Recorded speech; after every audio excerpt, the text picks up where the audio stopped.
Hi everyone, I'm Jane Trotter and this is Accelerando Piano Excerpts. These short videos are taken from my longer tutorials. They're highly focused and present one specific topic.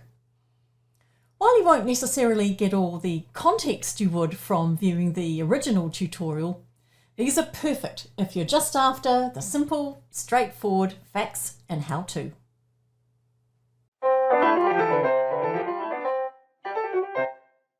The most simple and accessible definition is a regular, repeating pattern of strong and weak beats.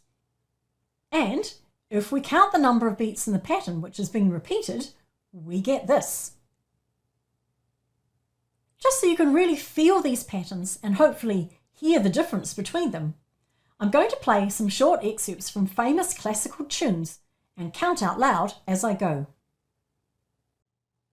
Here's the Can-Can by Offenbach. 1, 2, 1, 2, 1, 2, 1, 2, 1, 2, 1, 2, 1, 2, 1, 2, 1, 2, 1, 2, 1, 2, 1, 2, 1, 2, 1, 2, 1, 2, 1, 2, 1, 2. And now the Blue Danube Waltz by Strauss. 1, 2, 3. 1, 2, 3. 1, 2, 3. 1, 2, 3. 1, 2, 3. 1, 2, 3. 1, 2, 3. 1, 2, 3. 1, 2, 3. 1, 2, 3. 1, 2, 3. 1, 2, 3. 1, 2, 3. 1, 2, 3. 1, 2, 3. 1, 2, 3. 1, 2, 3. And finally, Dance of the Little Swans by Tchaikovsky. 1, 2, 3, 4. 1, 2, 3, 4. 1, 2, 3, 4. 1, 2, 3, 4. 1, 2, 3, 4. 1, 2, 3, 4. 1, 2, 3, 4. 1, 2, 3, 4. 1, 2, 3, 4. 1, 2, 3, 4. 1. Now, what we need is a means of organizing and identifying in the music these recurring patterns of strong and weak beats, and it needs to be easy to follow.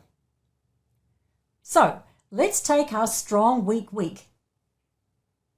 To represent where the start of each pattern occurs, we're going to add in a vertical line, and this will divide it into sections.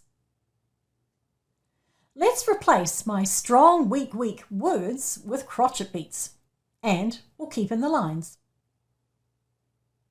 And now let's write in how many beats are occurring between each line.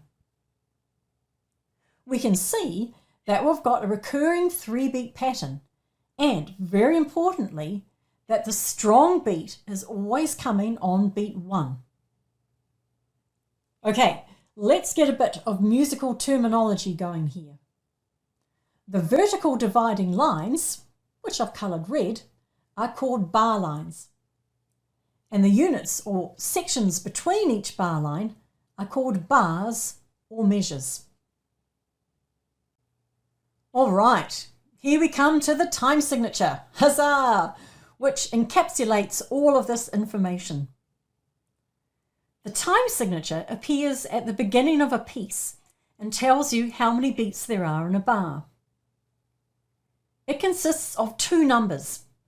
The top number tells you the number of beats in a bar, and the bottom number tells you the type of beat.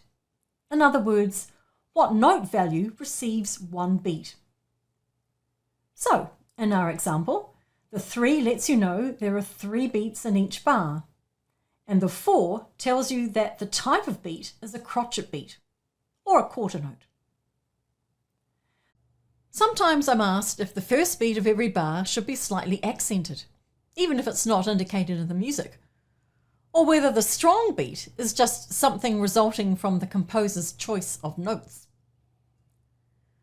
For me, it's probably not so much a case of consciously accenting the first beat of every bar all the time, even if it is only a small accent. The flow of the piece, the phrasing, the rhythmic and melodic organisation, the performance directions, like dynamics, And the way all of these work within the time signature will influence how you interpret the music and feel where some notes may carry more stress or significance than others. Having said that, the choice of time signature is a crucial part of a piece and will influence its character. The best example I can give is a waltz. This is a dance in triple time, so it will contain 3 beats per bar. When playing a waltz, I often encourage my students to be slightly lighter on beats 2 and 3, so you get that lovely lilt and dance quality, rather than giving every beat equal stress.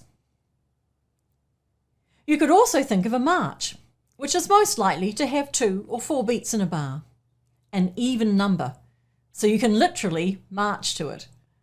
Left, right, left, right.